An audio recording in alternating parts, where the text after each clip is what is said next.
네, 안녕하세요. 네, 방금 소개받은 회자운영원 운용기획팀 김보일 과장이라고 합니다. 오늘은 외환보유액 운용 현황과 향후 과제에 대해서 간략히 말씀드리겠습니다.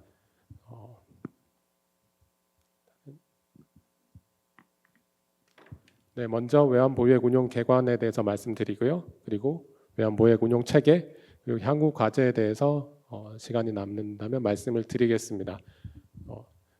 날씨 좋은 금요일인데 시간을 내서 강의를 들으러 여기까지 오셔서 감사드리고요. 일단 실무적인 부분들도 좀 들어가 있지만 우리나라 외환 보유액 운용이 이렇게 되고 있다는 거에 대해서 좀 상식 차원에서 좀 알아주시면 하는 내용들을 담았고요. 거기에 더해서 조금 살아가면서 좀 도움이 되실 만한 내용들도 담았으니까 중간중간 그런 내용을 섞어놨으니까 한번 보시고 많은 도움이 되셨으면 좋겠습니다.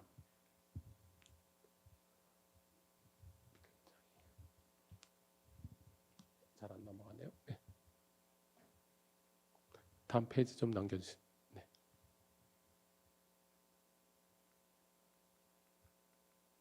네. 먼저 외환보유액 운용 프로세스를 개관을 한번 살펴볼 텐데요. 들어가기 앞서서 먼저 돈이란 무엇인가에 대해서 한번 좀 생각을 해 보셨으면 하는 차원에서 질문을 넣어봤습니다. 여러분들은 돈이 뭐라고 생각하시나요? 여러분들 돈을 많이 가지고 있으시죠? 물론 지갑에 가지고 계신 분들도 있을 테고 통장에도 많이 있으실 텐데요. 그렇지만 이제 국제금융시장에서 과연 돈이란 무엇인가라고 하면 대답이 좀 달라질 수 있을 것 같습니다. 우리나라에 돈이 엄청 많이 풀려 있지만 그건 사실은 이제 국제금융시장에서는 원화라는 하나의 자산이고요. 실제로 국제금융시장에서 거래를 한다든가 무역을 한다든가 할 때는 솔직하게 말씀드려서는 돈이라고 하면은 미달러화를 의미하는 겁니다. 결국은 국제금융시장 아니면 무역 체계에 있어서 돈이 얼마나 있나 하는 것은 사실은 달러를 얼마나 가지고 있는가와 거의 같은 말이라고 볼 수 있겠습니다. 이거 옛날 신문과 사진을 좀 캡처해 봤는데요.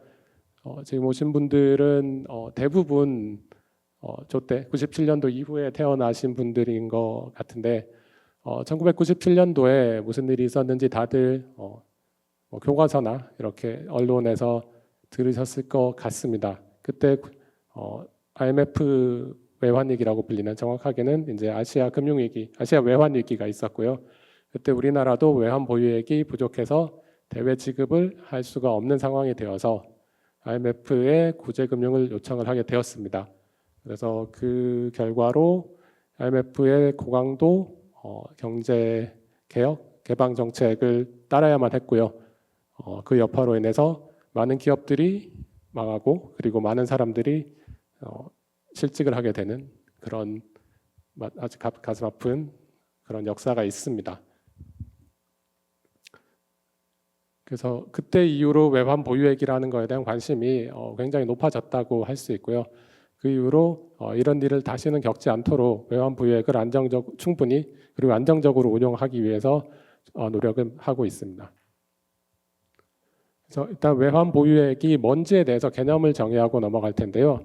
한번 읽어드리면 외환 보유액이란 중앙은행이나 정부가 국제수지 불균형을 보전하거나 외환시장 안정을 위해서 언제든지 사용할 수 있도록 보유하고 있는 최종적인 대외 지급 준비 자산입니다.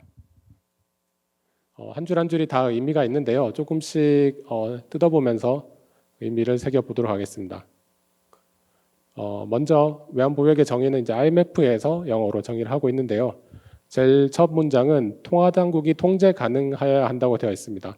통화 당국이란 한국은행과 그리고 이제 정부라고 할 수 있겠는데요.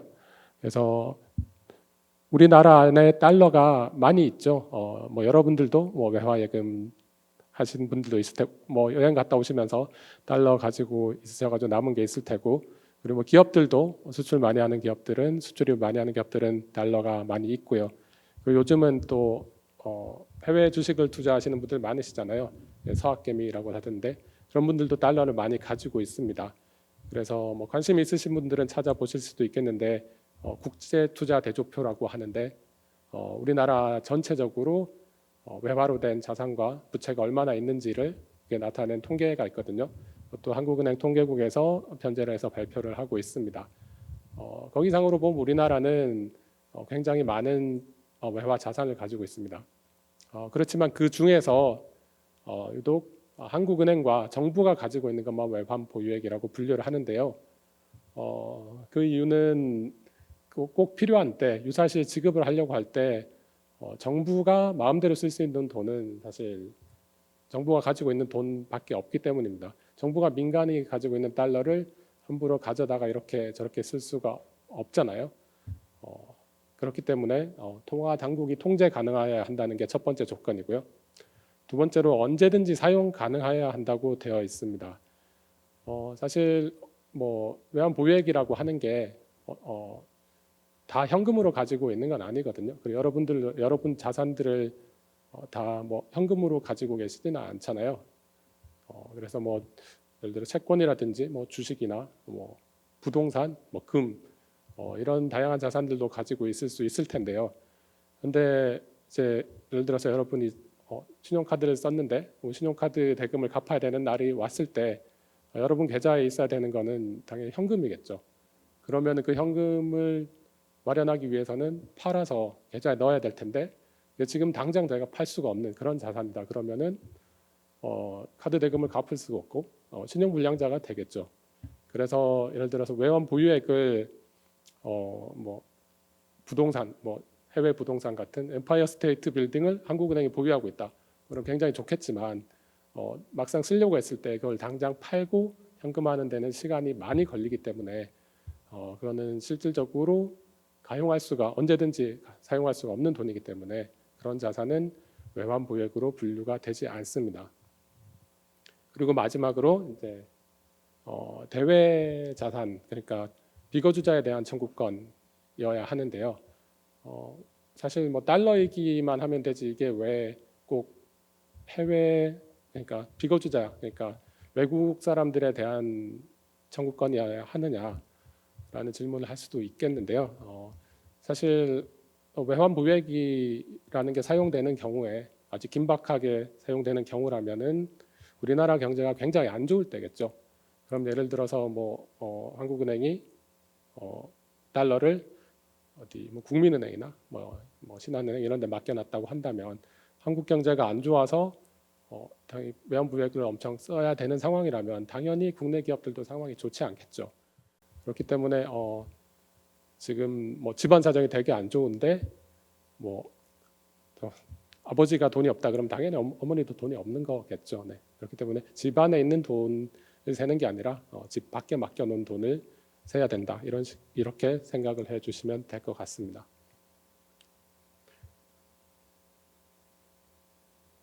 그래서 외환 보유액의 보유 목적이라고 되어 있는데요. 보유 목적은 뒤집어 말하면은 외환 보유액을 보유함으로 인해서 얻는 효과라고 할 수 있겠습니다. 첫 번째로는 이제 대외 지급이라고 할 수 있는데요. 뭐 필요시에 외국에서 채권자들이 우리나라에 뭐 빚을 갚으라고 했을 때 뭐 달러가 필요하겠죠. 그때 유사시에는 정부가 나서서 갚아줘야 될 필요가 있습니다. 그런 경우가 있을 수 있죠. 그리고 두 번째로 이게 아마 가장 자주 활용되는 용도일 텐데요. 환율에 대해서 관심 많으신 분들도 있을 텐데요. 해외 여행을 가서 환전을 해야 된다거나 아니면은 뭐 테슬라 주식을 사고 싶으시다거나 이러실 때 이제 환율이 어떻게 될지를 전망을 하시는 분들도 많이 있으실 겁니다. 그런데 이제 환율이 가끔씩 굉장히 덜뛰기를 하는 경우가 있죠. 되게 안 좋은 우리나라 경제가 안 좋다거나 세계 경제가 안 좋다거나 할 때는 환율이 굉장히 높아지는 경우가 있는데요. 가까이는 작년 하반기에 환율이 1,400원대에 진입하고 뭐 이런 일이 있었습니다. 그런 경우에는 환율이 갑자기 급등락을 하게 되면은 그 기업들이나 아니면 경제 주체들에게 피해가 갈 수 있기 때문에 그거를 좀 완화시키기 위해서 통화당국이 그러니까 한국은행이 좀 시장에 가서 달러를 판다거나 아니면 반대 경우에 산다거나 하면서 개입을 할 수가 있는데요. 그런 경우에 외환보유액이 사용이 됩니다. 그리고 마지막으로는 대외 신인도 제고 및 위기 예방인데요. 이게 외환보유액이 얼마만큼이 충분하냐에 대한 그런 논의는 상당히 좀 그러니까 좀 뭐 여러 논의가 있지만 한 가지 확실한 거는 사실 많으면 많을수록 좋기는 하다는 겁니다. 네. 효율성에 대해서 논할 수 있겠지만 외환보유액이 많으면 많을수록 사실은 해외에서 볼 때 우리나라에 돈을 빌려주거나 투자를 했을 때 돈을 떼일 가능성이 낮아지겠죠. 그렇기 때문에 외환보유액이 많으면은 대외 신인도가 높아지고 그래서 이제 IMF 위기, 그러니까 외환 위기 같은 상황이 발생할 가능성은 낮아진다라고 생각할 수 있겠습니다.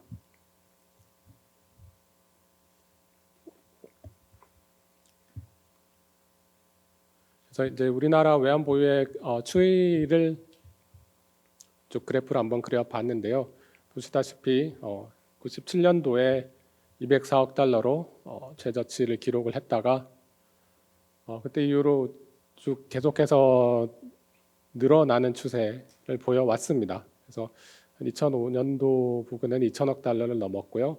그리고 2020년도 경에는 2020년, 21년 경에 4,600억 달러를 넘어서 역대 최고치를 기록을 했습니다. 지금은 이제 작년, 재작년에는 조금 약간 줄어들어서 4,200억 달러 정도에 머물고 왔다 갔다 하고 있는 상황이고요. 일단은 97년도에 204억 달러라고 되어 있는데 사실은 저 수치가 지금 기준으로는 정확한 건 아닙니다. 뭐 사례로 말씀을 드리면 그때 당시에 이제 200억 달러면은 굉장히 작은 규모는 아니었거든요. 사실 경제 규모가 지금이 그때보다 훨씬 크고 물가도 상당히 낮은 지금보다 상대적으로 레벨이 낮은 상태였기 때문에 200억 달러면 충분히 몇 달 이상 버틸 수 있는 자금이라고 생각을 했습니다. 사실 뭐 정부나 관계자들도 그렇게 생각을 했고요. 근데 실제로 돈을 지급을 하려고 보니까 200억 달러가 상당 부분이 쓸 수가 없는 돈인 거예요. 왜냐하면 그때 당시에 정책적으로 금융기관들의 해외 진출 같은 걸 좀 지원을 많이 했었거든요. 그래서 금융기관들이 좀 경쟁적으로 먹는 같은 데서 해외 점포들을 많이 열었습니다. 네.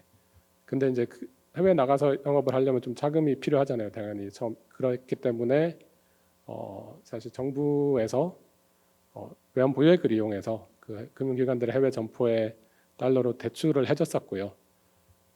그래서 그거를 뭐 사실 엄밀하게 말하면 해외 점포는 뭐 비거주자라고 할 수도 있으니까 그래서 해외 점포에 돈을 빌려주고 그걸 외환 보유액으로 포함을 했었는데 나중에 쓰려고 보니까 그 해외 점포들에서 달러를 회수를 할 수가 없었죠.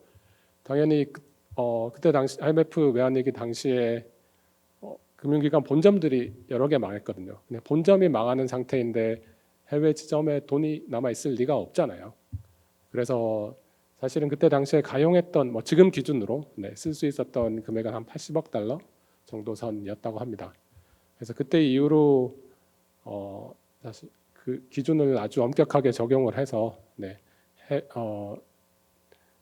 한국계라고 하죠. 한국계 해외 점포 아니면은 지점들이 발행한 아니면 거기 있는 자산들은 외환 보유액에 포함을 하지 않고 있고 외환 보유액으로 투자도 하지 않고 있습니다.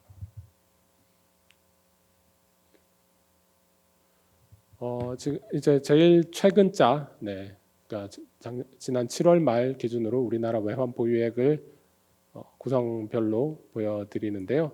일단은 전체는 4,218억 달러이고요.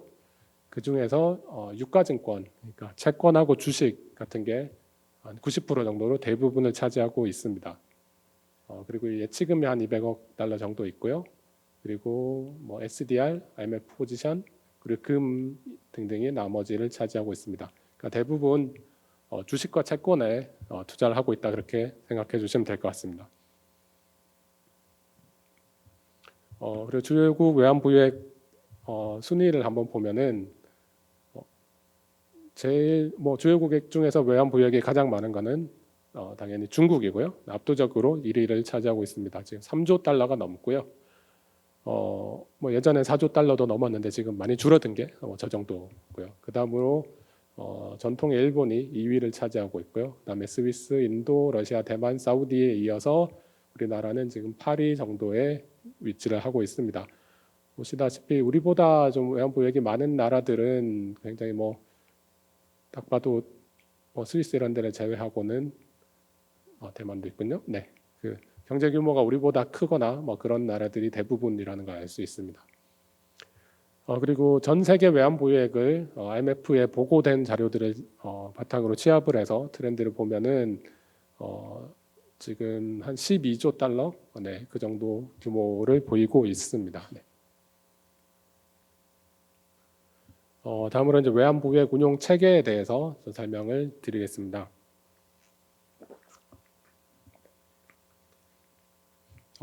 들어가기 전에 간단히 질문 하나 드려볼까 하는데요. 일단 채권과 주식이 있다면은 채권과 주식 쪽에서 어느 쪽이 더 안전할까요? 채권이 안전하다고 생각하시는 분, 아니면 주식이 더 안전하다 이렇게 생각하시는 분은 없으신 것 같군요. 네, 전통적으로 네, 여러분 다 생각하시다시피 채권이 주식보다는 좀 더 안전하다고 평가를 받습니다. 네, 그 이유는 채권은 일단은 만기가 정해져 있고요. 그리고 정해진 원금을 받을 수 있게 되어 있고요. 그리고 기업이 발행자가 부도가 났을 경우에 주식보다 먼저 남은 자산에 대해서 청구권을 가질 수가 있습니다. 그래서 채권이 좀 더 안전성이 높고요. 대신에 주식은 좀 리스크가 높은 대신에 수익률도 높은 자산으로 평가를 받고 있습니다.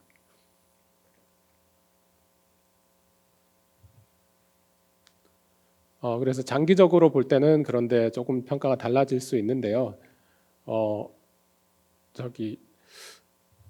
채권은 수익률이 조금 낮기 때문에 아주 장기적으로 봤을 때 실제 자산 가치를 유지한다는 측면에 있어서는 관점에 있어서는 과연 어느 쪽이 더 안전한가에 대해서 한번 또 다르게 생각해 볼 여지가 있는 것 같습니다. 사실 채권 금리가 얼마 전까지 몇 년 전까지 사실 물가 상승률에도 못 미치는 경우가 대부분이었거든요. 그런 경우에는 사실은 실질 수익률 차원에서는 마이너스라고 할 수 있겠죠. 그래서 마이너스 수익률이 지속적으로 누적된다면은 실제로 구매력에, 그러니까 실제로 우리가 얼마나 필요할 때 쓸 수 있는 그런 능력에 대해서 좀 부정적인 영향을 미칠 수 있기 때문에 사실 수익률이라는 것도 장기적으로 봤을 때는 안전성에 영향을 미칠 수 있는 요소다, 이렇게 생각해 주시면 좋겠습니다. 그래서 그 개념을 가지고 네, 외화자산 운용 목표와 프로세스를 간단히 살펴보겠습니다. 일단 외화자산 운용 목표는 세 가지가 있는데요. 제일 중요하게는 안전성을 최우선 목표로 하고 있고요. 그리고 유동성도 그에 못지않게 중요한 목표로 하고 있습니다.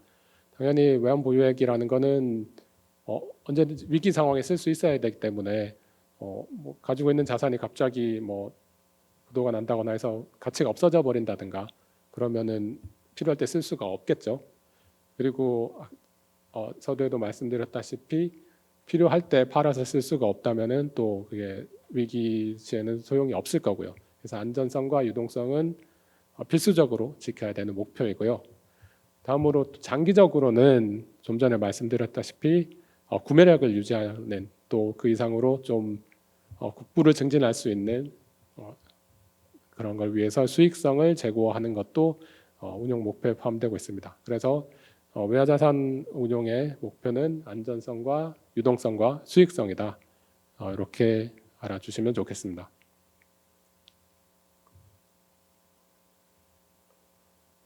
그래서 그 목표를 원활히 달성을 하기 위해서 지금 자산별로 구분 운용을 하고 있는데요. 영어로는 트란쉐라고 하는데 어려운 개념은 아니고요.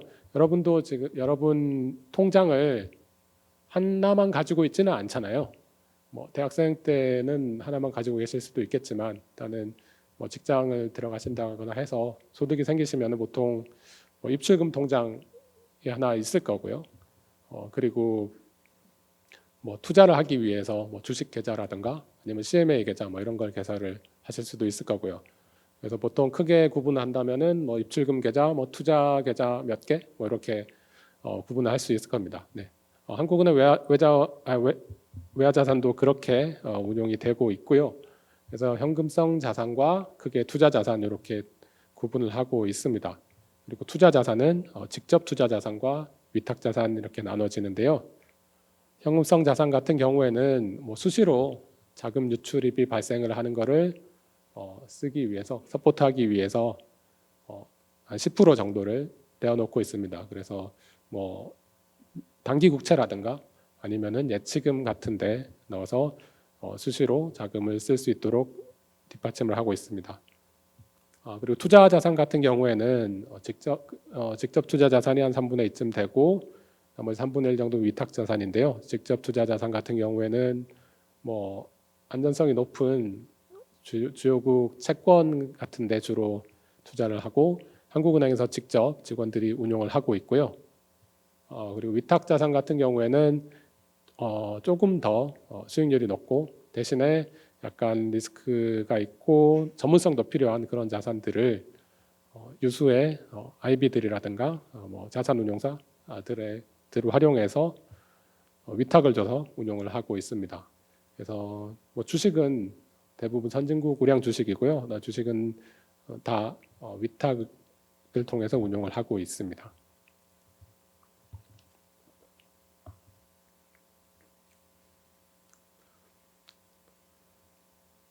네. 그래서 이제 상품 구성이 어떻게 되는지 히스토리를 그래프로 보여드리는데요. 말씀드렸다시피 지금 채권이 회사채, 뭐 자산유동화채, 정부기관채, 정부채 그중에 정부채가 이제 빨간색이 40% 정도로 제일 많죠. 네. 그 채권이 한 76%, 80% 가까이를 차지하고 있고요.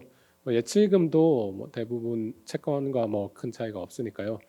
한 8, 90% 정도는 90% 가까이 아주 안전한 자산으로 운용을 하고 있습니다. 그리고 나머지 한 10% 남짓은 조금 수익성이 높은 주식으로 운용을 하고 있습니다. 지금 그래프에서 보시다시피 주식 비중이 아주 조금씩 네, 늘어나고 있습니다. 그리고 통화 구성을 보면은 통화 구성은 지금 사실 처음에 말씀드렸다시피 국제금융시장에서 가장 널리 활용되는 지급 통화는 달러이기 때문에 네, 사실은 외환보유액에 가장 필요한 통화는 필요성이 높은 통화는 달러이고요. 그래서 미달러 비중이 가장 높습니다. 한 3분의 2 정도를 차지하고 있고요. 그렇지만 좀 분산 투자 차원에서 다른 주요국 통화, 뭐 유로라든지 파운드라든지 뭐 이런 통화들도 일부 투자를 하고 있습니다. 그래서 최근에는 지금 달러가 되게 강세를 보여가지고 달러 비중이 조금씩 꾸준히 늘어나고 있는 상황입니다.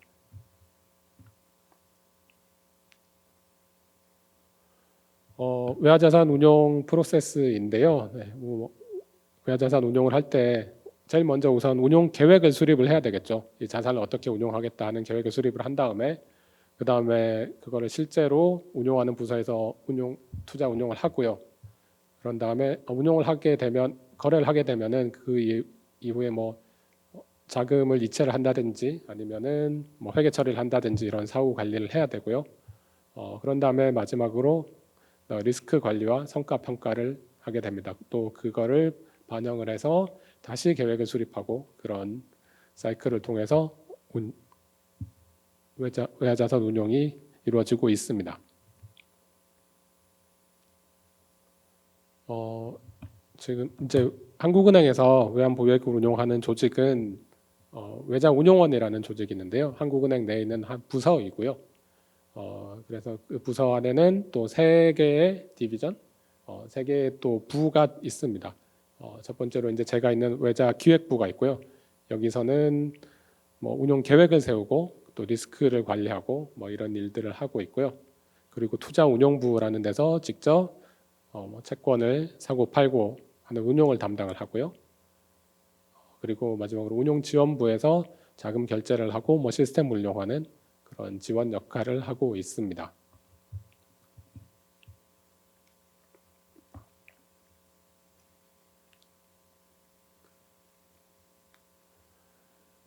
그래서 이제 제가 있는 운용기획부에서 하는 가장 중요한 업무가 이제 운용 계획 수립인데요.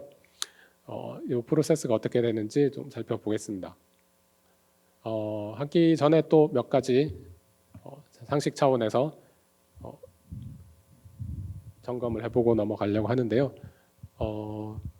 금리가 올라가면 채권 가격이 올라간다고 생각하시는 분? 그럼 금리가 올라가면 채권 가격이 내려간다고 생각하시는 분? 네, 대부분 다들 알고 계신 것 같고요. 그러면은 금리가 올라가면 주식 가격은 어떻게 될까요? 금리가 올라가면 주식 가격이 올라간다고 생각하시는 분? 금리가 오르면 주식 가격이 내려간다고 생각하시는 분? 네. 보통 이제 금리가 오르면 주식 가격이 내려간다고 생각하시는 분이 더 많은 것 같고요. 네. 일단은 지금 현재 상황에서는 금리가 주식에 마이너스로 작용하는 게 맞습니다. 그냥 금리라는 거는 우리가 쉽게 말해서 예금을 했을 때 확정적으로 받을 수 있는 수익이잖아요. 그런데 주식의 수익은 확정적이지 않고 변동성이 크기 때문에 좀 더 리스키하죠. 그러면은 내가 좀 노력을 하지 않고도 받을 수 있는 수익이 늘어난다 그러면 괜히 위험을 택하지 않고도 위험을 감수하면서 얻을 수 있는 그 수익을 조금 더 얻을 수 있는 자산에 대해서 투자할 매력이 좀 줄어들겠죠. 그래서 금리와 주식은 약간의 마이너스 관계가 있다는 게 맞는 생각이시고요. 다만 금리가 올라가는 이유가 경제가 아주 좋아서 아이고 경제가 너무 좋네. 그래서 중앙은행이 금리를 좀 올려야 되겠어. 그래서 금리를 올려서 그래서 금리가 올라가는 상황이라면 아니면은 사람들이 채권을 막 팔아서 주식으로 옮겨가서 금리가 올라가는 상황이라면 또 금리와 주식이 또 마이너스 관계가 아니라 또 플러스 관계가 있다고 할 수도 있겠죠. 네. 그래서 이게 상황에 따라서 조금 보는 현상에 대한 판단이 달라질 수도 있다. 이런 개념을 좀 가져주시면 좋을 것 같습니다. 그럼 금리와 환율은 어떻게 될까인데요. 어떤 나라의 금리가 올라가면 환율은 어떻게 될까요?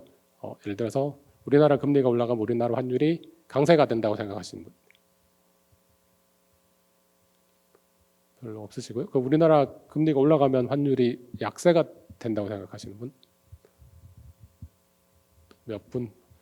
대부분 네, 크게 관련성이 없다고 생각하시는 것 같은데요. 네, 금리와 환율 또한 밀접한 관련이 있습니다.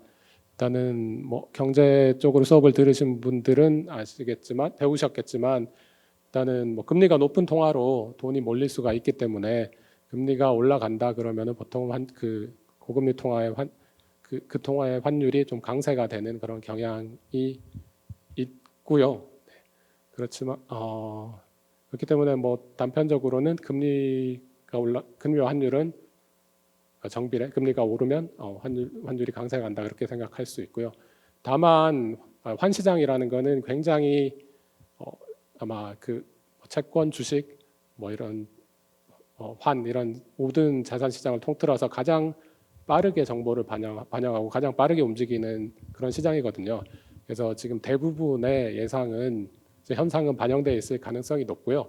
지금 현재 금리가 높기 때문에 계속 환율이 강세가 갈 거다 이렇게 생각하시는 건 좀 틀릴 가능성이 높습니다. 왜냐하면은 이미 가격에 다 반영이 되어 있기 때문에 앞으로 어떻게 될 거다라는 전망에 주로 움직이게 되죠. 그래서 앞으로 이 나라가 금리를 올릴 것 같다. 그러면 그 나라 환율이 좀 강세가는 경향이 있고요. 앞으로 이 나라는 환율을 내릴 것 같다. 그러면은 금리를 내릴 것 같다. 그러면 환율이 약세가 가는 그런 경향을 보이고 있습니다.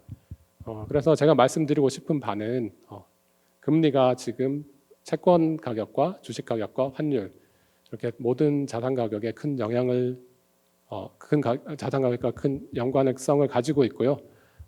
그래서 굉장히 주의 깊게 지켜봐야 될 요소다. 그렇기 때문에 이제 금리라는 거에 대해서 전망을 하는 것이 굉장히 중요하다라는 말씀을 드리고자 했습니다. 그래서 이제 전략적 자산 배분이라는 업무가 이제 제가 하는 업무인데요. 전략적 자산 배분이라는 거는 일단 개념적으로는 중장기적으로 외화 자산의 운용 목표를 가장 효율적으로 달성할 수 있는 자산 구성을 결정하는 과정인데요. 쉽게 풀어서 말씀드리면은 뭐 가장 크게 어떤 자산에 투자할 거고 그 자산에 얼마나 돈을 배분할 것인가 그걸 결정하는 작업입니다. 여러분도 얼마가 됐든 여러분의 자산을 지금 운용을 하고 계실 거고요.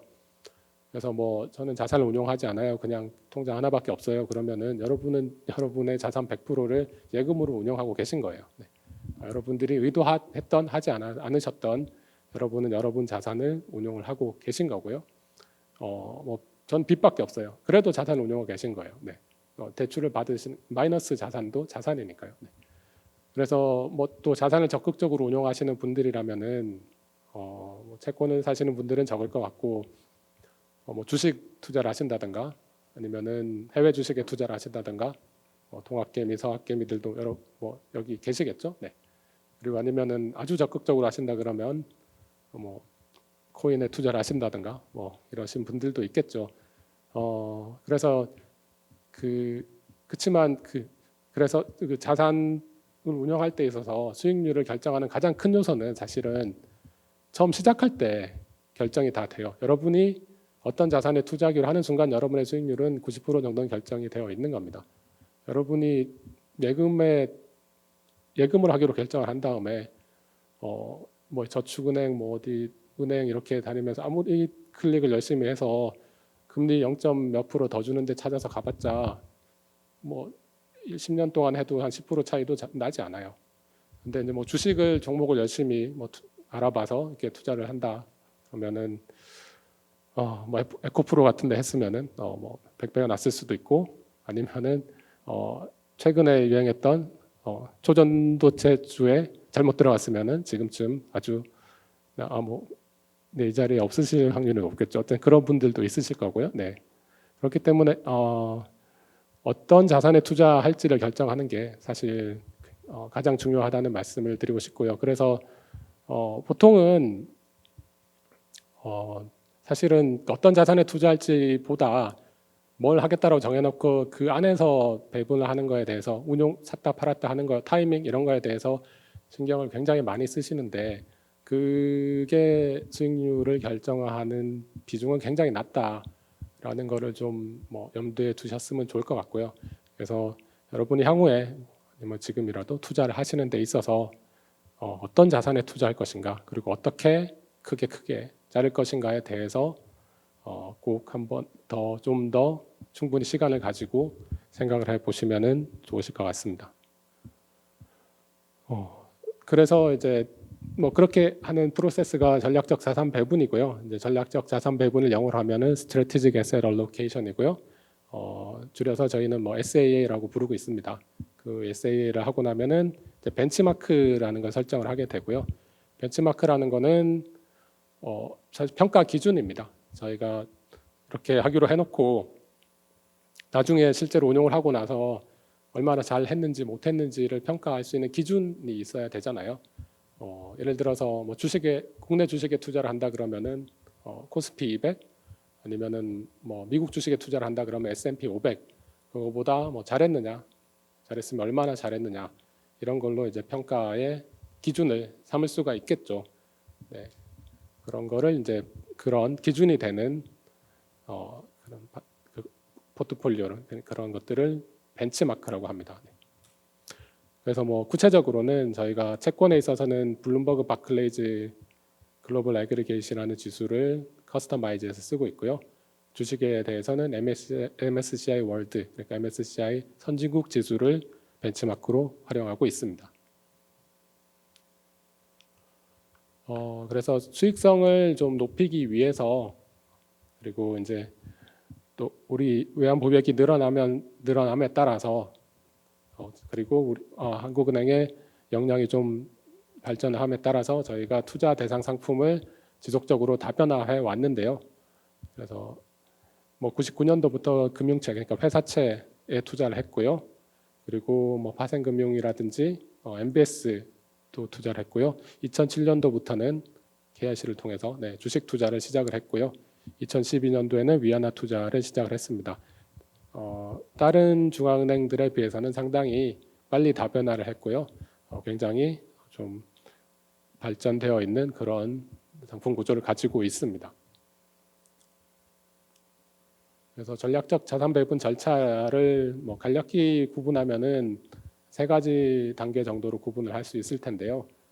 제일 먼저 이제 운용 목표를 정하고 제약 조건을 설정을 하게 되고요. 다음으로 금융시장 전망을 하고 그래서 기대 수익률과 변동성을 구해서 효율적 자산 배분 집합을 도출을 하게 됩니다. 그리고 마지막으로 최적 자산 배분안을 결정을 하는데요.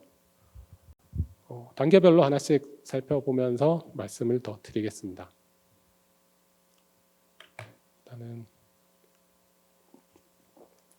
일단 운용 목표라는 거는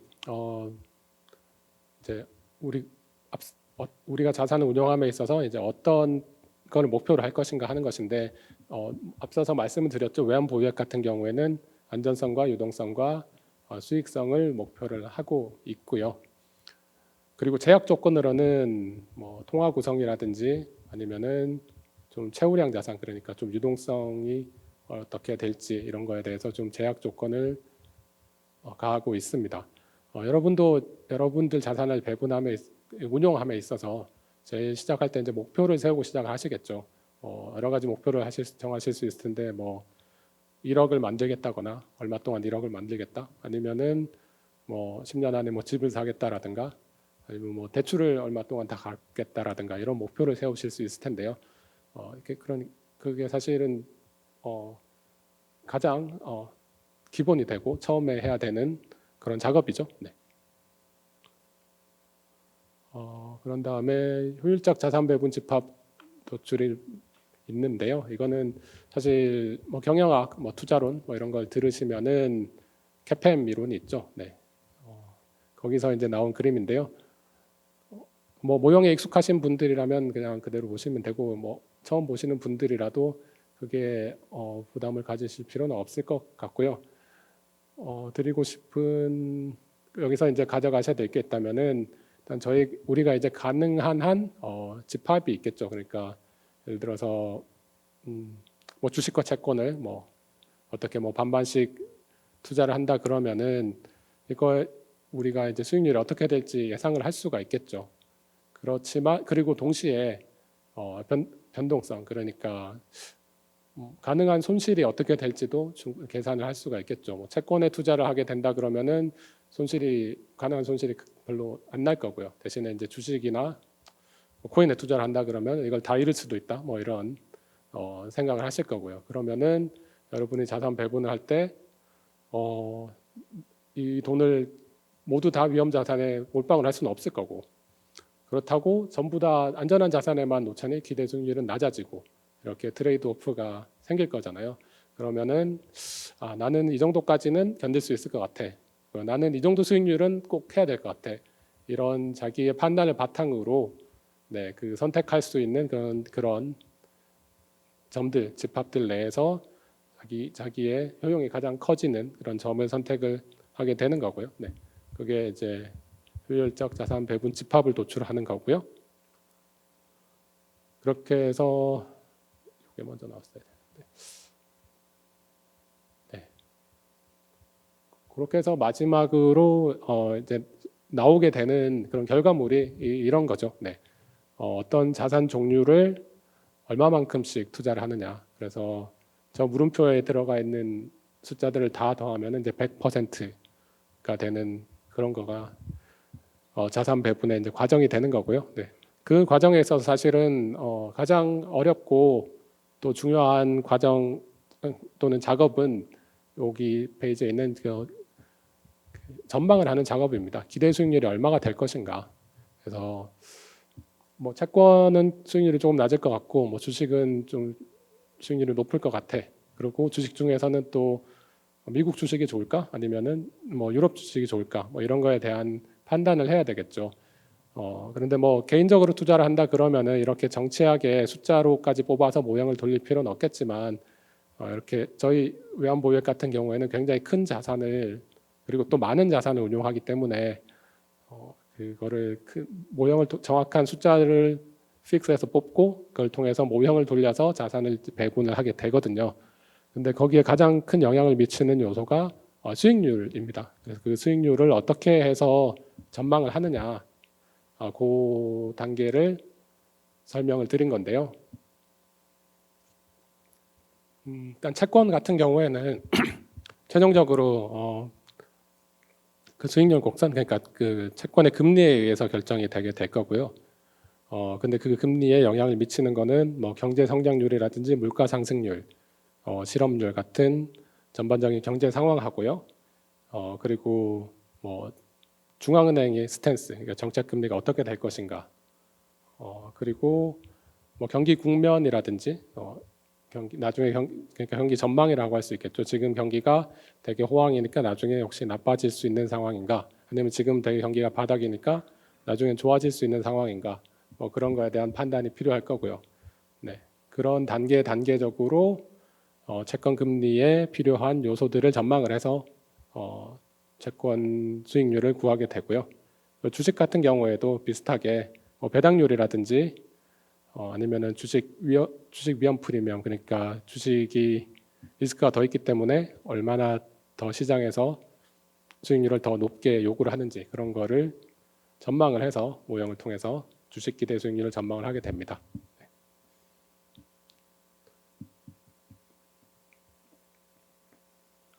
그렇게 해서 이제 자산 배분을 하게 되면은 실제로 운용을 하기 위해서는 기준을 정해 드려야 되는데요. 네. 기준 또는 허용 범위, 이제 실제 투자할 수 있는 투자 담당자가 얼마나 재량권을 가지고 투자를 할 수 있는가에 대해서 기준을 정해 드리고요. 그게 바로 운용 지침입니다. 네. 뭐 통화별 상품별로 구성 비중의 변동 허용 범위가 있고요. 채권의 평균 만기, 그러니까 듀레이션이라고 하는데요. 이거에 대해서 변동 허용 범위가 있고요. 추적 오차, 그러니까 얼마나 이제 수익률의 예상치가 벗어날 수 있나, 뭐 이런 거에 대한 한도 등을 정하고 있습니다. 뭐 이것도 앞에 말씀드린 거를 이제 도식화한 내용이고요. 그래서 마지막으로 외화자산 국외 운용 계획이라는 문서를 통해서 저희는 기준을 정하고 투자를 하게 되고요.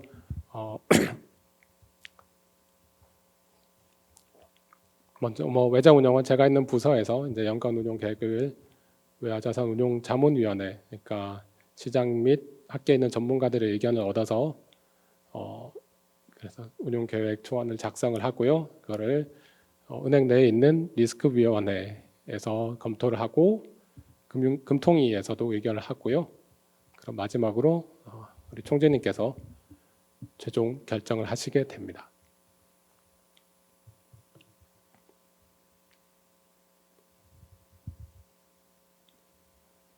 실제 이제 투자 운용이 어떻게 이루어지는지에 대해서 조금 살펴보려고 하는데요.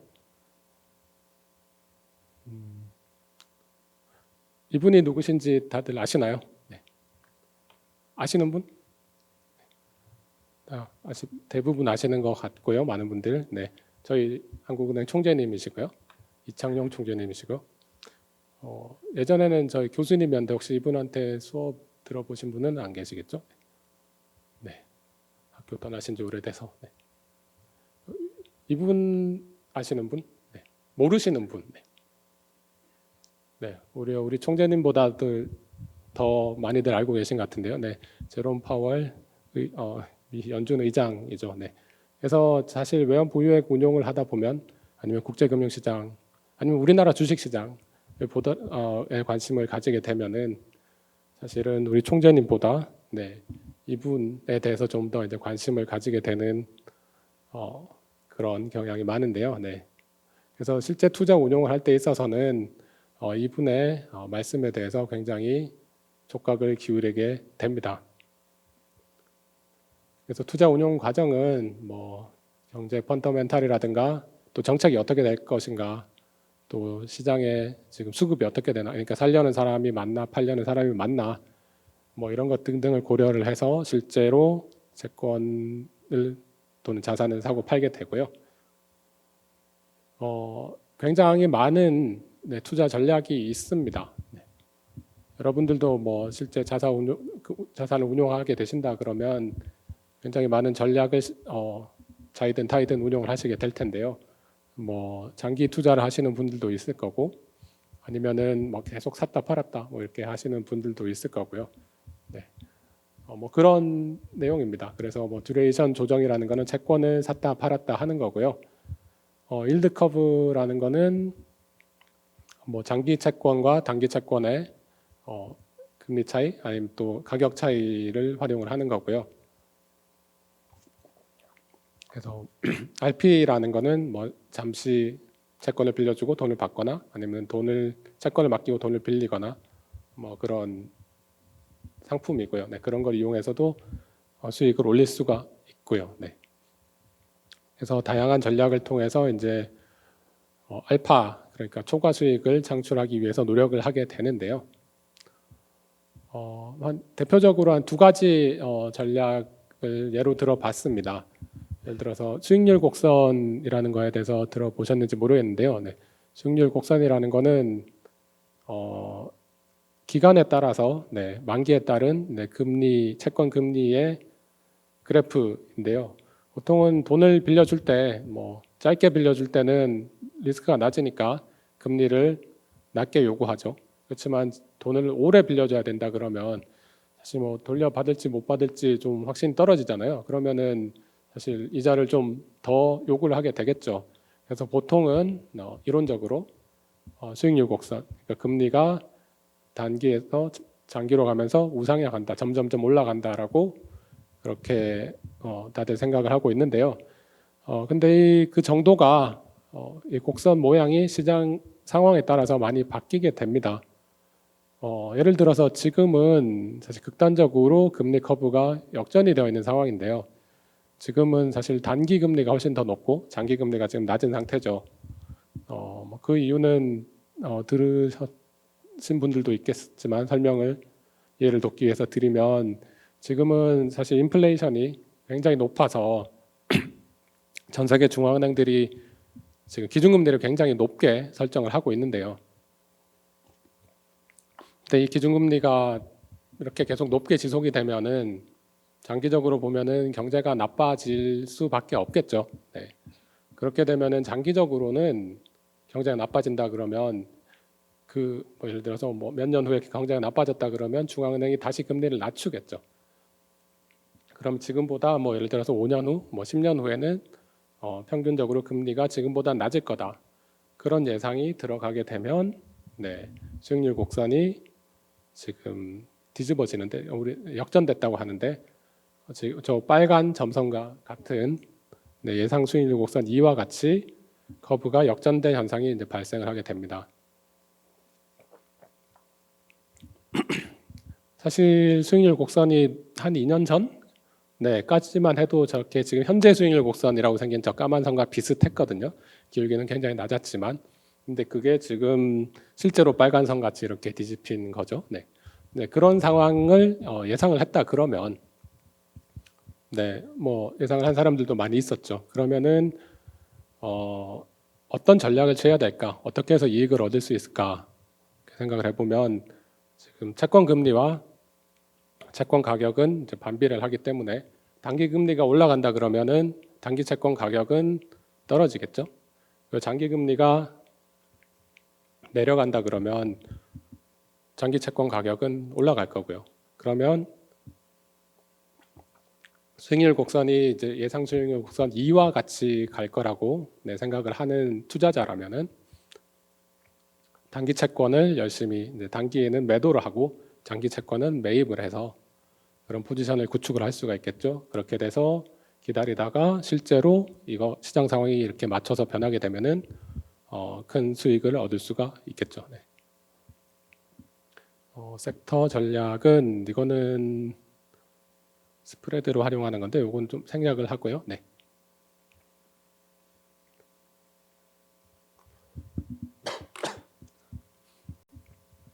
그래서 운용 스타일은 뭐 패시브 스타일이 있고 액티브 스타일이 있습니다. 네. 뭐 여러분들이 펀드 같은 걸 투자해 보셨으면은 뭐 익숙하신 용어일 텐데요. 네. 어떤 벤치마크 아니면 인덱스를 정해놓고 그걸 똑같이 따라가려고 하는 거는 패시브라고 할 수 있고요. 아니면 그 인덱스 벤치마크보다 조금이라도 더 잘하려고 네, 노력 좀 더 과감하게 투자를 하는 걸 액티브 투자라고 합니다. 그래서 한국은행 투자 전략은 뭐 패시브 액티브를 좀 조합을 해서 네, 최대한 수익률을 제고하려고 노력하고 있습니다. 그리고 운용 형태가 직접과 위탁이 있다는 것은 앞서서 네, 트란시에 설명할 때 말씀드렸던 것 같고요. 그리고 위탁 운용을 할 때 있어서 위탁 운용사 선정은 굉장히 좀 엄격한 네, 심사를 통해서 이제 결정을 하고 있고요. 그리고 뭐 대부분 자산 순위가 뭐 세계 탑권에 드는 그런 글로벌 IB와 자산 운용사의 뭐 여러분들이 이름만 들으면 아는 그런 자산 운용사들을 대상으로 위탁을 주고 있습니다.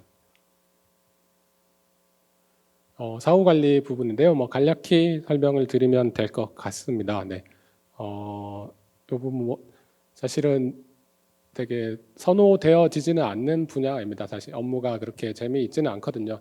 그렇지만 실제로 이쪽이 사후 관리가 제대로 안 되면은 리스크가 크게 발생을 하기 때문에 손실이 크게 발생을 할 수 있기 때문에 굉장히 신경을 잘 써야 되는 그런 분야이기도 합니다. 그래서 뭐 자금 결제가 있는데요. 자금 결제는 저희가 이렇게 거래 상대방과 거래를 하게 되면은 나중에 이제 백오피스라는 데서 전문을 그 거래 내역을 전달을 받게 되고요. 그 결제 전문을 실제로 자산을 보관하고 있는 기관, 우리로 치면 뭐 거래소라든지 예탁결제원으로 송부를 하게 되는데요. 여기서 뭐 조금 눈여겨 보실 분은 저 스위프트라는 그런 망을 쓰고 있다는 겁니다. 네. 스위프트를 조금 더 설명을 드리면 뭐 요게 이제 금융거래 관련해서 아주 공통적으로 쓰이는 표준적으로 쓰이는 국제 통신망이고요. 요거를 통하지 않고서는 사실 국제 거래가 불가능하다고 할 수 있습니다. 그래서 사실 러시아가 우크라이나를 침공한 이후에 미국이 러시아를 스위프트망에서 빼버렸고요. 그것 때문에 러시아 은행들이 사실 외환보유액 앞에서 순위가 기억나시는지 모르겠지만 엄청난 규모의 외환보유액을 보유를 하고 있음에도 불구하고 그 계좌에 있는 돈을 지금 쓸 수가 없어요. 네, 인출을 할 수 없는 그런 상황이 되어 있습니다. 그래서 이 스위프트라는 것이 굉장히 중요한 기간 통신망이라는 것을 상식선에서 알아두시면 좋을 것 같고요.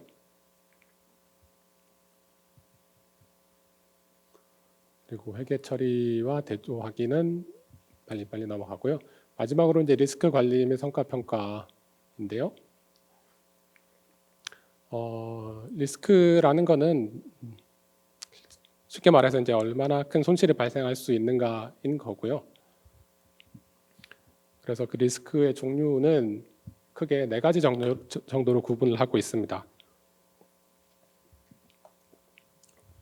첫 번째가 이제 가장 여러분들이 익숙한 시장 리스크인데요. 시장 리스크는 말 그대로 뭐 시장 가격이 크게 변화할 수 있는 리스크이고요. 시장 리스크는 굳이 따지면 뭐 채권은 좀 작고 뭐 주식 같은 경우에는 좀 크다 뭐 이렇게 말할 수 있을 거고요. 신용 리스크는 말 그대로 이제 자산이 부도가 날 수 있는 그런 확률입니다. 네. 그 신용 리스크는 발생 확률은 낮지만 발생하게 되면 굉장히 손실이 큰 그런 리스크이고요. 그 유동성 리스크는 실제로 자산을 이제 매각해야 되는 상황이 됐을 때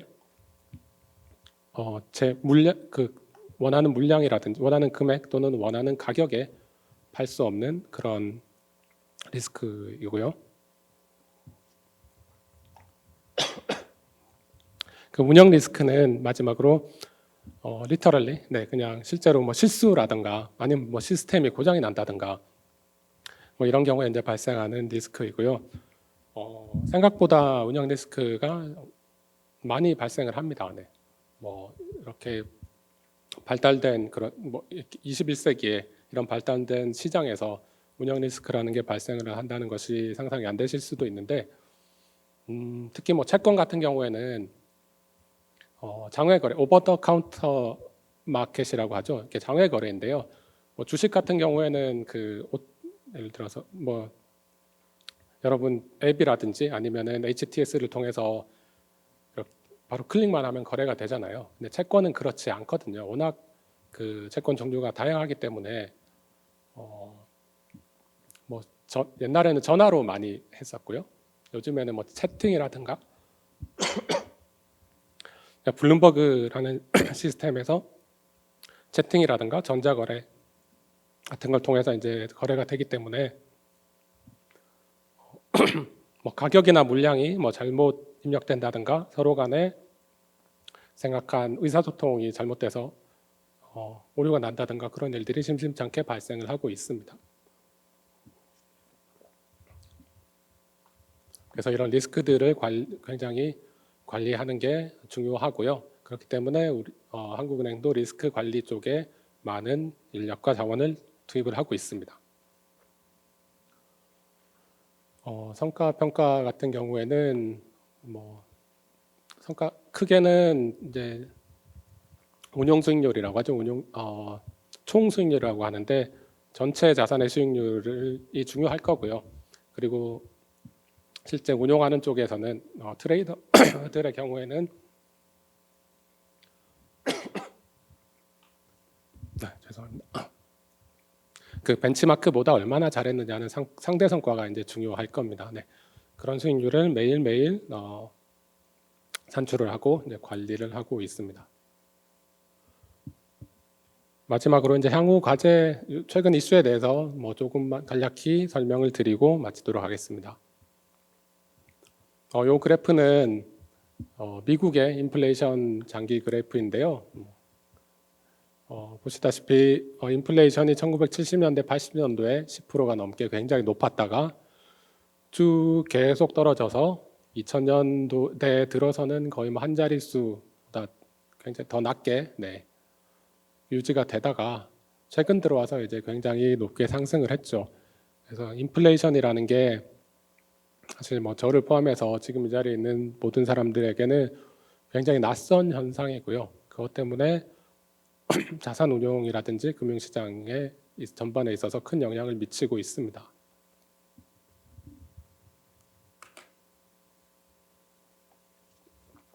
그래서 시장 불확실성이 어느 때보다 지금 증가해 있는 상황이고요. 지금 인플레이션이 지금 굉장히 높아져 있는데 이게 지금 일시적인가 아니면 기조적인 상승인가에 대해서 굉장히 논란이 많은 상황이고요. 그래서 중앙은행들이 금리를 굉장히 높게 올린 상태로 유지를 하고 있는 상황입니다. 그리고 지금 지정학적 위험도 굉장히 고조되어 있는 상황이고요. 러시아 우크라이나 전쟁 이후로 사실 인플레이션이 발생을 했죠. 그리고 미국과 중국이 이제 갈등 상태에 들어섬으로 인해서 글로벌 서플라이 체인이 좀 타격을 입고 또한 인플레이션이라든지 글로벌 성장률에 영향을 많이 미치고 있습니다. 그리고 최근 주목을 좀 받고 있는 게 주식 채권 간 상관관계인데요. 사실 2000년대 중에는 주식과 채권 간에 음의 상관관계가 있었습니다. 그래서 뭐 6대4 펀드라고 들어보셨을 것 같은데요. 주식이 좋을 때는 경제가 되게 좋을 때는 뭐 기업 성과도 좋고 그렇기 때문에 이제 주가가 굉장히 올라가고요. 대신에 이제 뭐 경기가 좀 과열되거나 인플레이션이 올 수 있기 때문에 금리는 좀 올라가서 채권 가격은 떨어지고 또 그 반대로 경제가 안 좋을 경우에는 뭐 기업 실적이 떨어지니까 주가가 떨어지고 대신에 중앙은행이 그런 금리를 낮추기 때문에 채권 가격은 올라가고 뭐 그런 아주 안정적인 관계가 한 20년 동안 유지가 됐었습니다. 그래서 6대4로 채권과 주식과 채권에 배분을 해서 주기적으로 이제 리밸런싱이라고 하죠. 오른 걸 팔고 내린 걸 사고 이렇게 하면은 안정적으로 수익률을 올릴 수 있다라는 게 사실은 좀 바이블 같이 유지가 됐었어요. 그런데 최근에 금리가 올라가면서 갑자기 인플레이션이 확 올라가면서 금리가 갑자기 올라가고 그러면 채권 가격은 당연히 떨어졌죠. 근데 그러면서 이게 금리가 올라가니까 주식의 매력도가 떨어져서 아니면은 기업들이 좀 자금 조달이 어려워져서 아니면 시중에 풀린 돈이 줄어들어서 주가가 떨어지는 그런 상황이 발생을 하고 있거든요. 그래서 이상하게 최근 수십 년과 20년과 다르게 주식과 채권이 같은 방향으로 움직이더라. 이렇게 되면은 자산 운용하는 입장에서는 굉장히 좀 힘든 상황입니다. 네. 도망갈 데가 없는 거죠. 그래서 주식이 안 좋을 것 같으면 채권을 사고 채권이 안 좋을 것 같으면 주식을 사면 됐는데 이제는 그 어디도 도망갈 수가 없는 그런 상황이 되는 거니까요.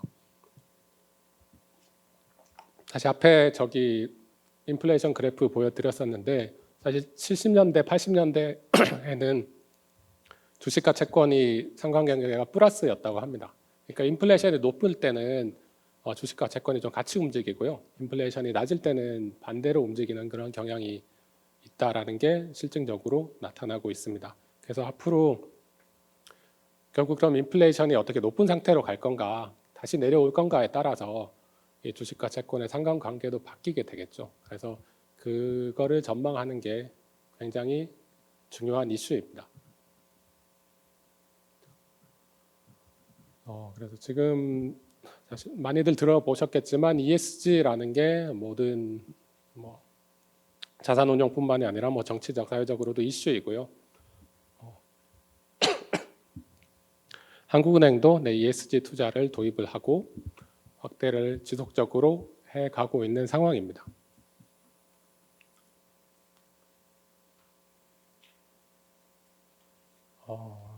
그리고 이제 사실은 외환 보유액 운용이라는 게 굉장히 민감한 분야이고요.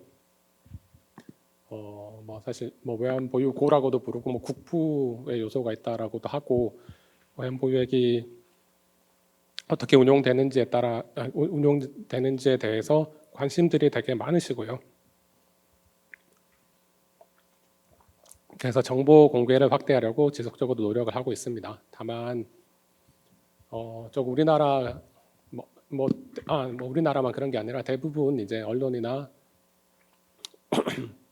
그런 쪽에서는 그 안 좋은 면을 좀 부각시키려고 하는 경우가 많기 때문에 예를 들어 좀 정보를 공개를 했을 때 나쁜 면만 부각을 시킨다든지 이런 경우에는 사실 운용을 하는데 굉장히 제약을 많이 받을 수가 있거든요. 그래서 늘어나는 요구에 맞춰서 정보 공개를 확대는 하되 조금 순차적으로 점진적으로 하고 있는 상황입니다. 네. 그리고 이런 기회를 통해서 외환 보유액 운용에 대해서 외환 보유액이라는 것과 외환 보유액 운용에 대해서 여러분들의 일부 국민들의 이해가 높아지는 게 또 저희가 또 운용을 또 마음 놓고 그러니까 더 적극적으로 할 수 있는 토대가 되기 때문에 최대한 많은 또 여기 이 자리에서 많은 정보를 전달드리려고 노력을 했고요. 네. 그리고 또 아주 날씨 좋은 금요일에 여기까지 시간을 내서 찾아와서 열심히 들어주신 여러분께 감사하다는 말씀 드리겠습니다. 또 이것으로 오늘 강의를 마치도록 하겠습니다.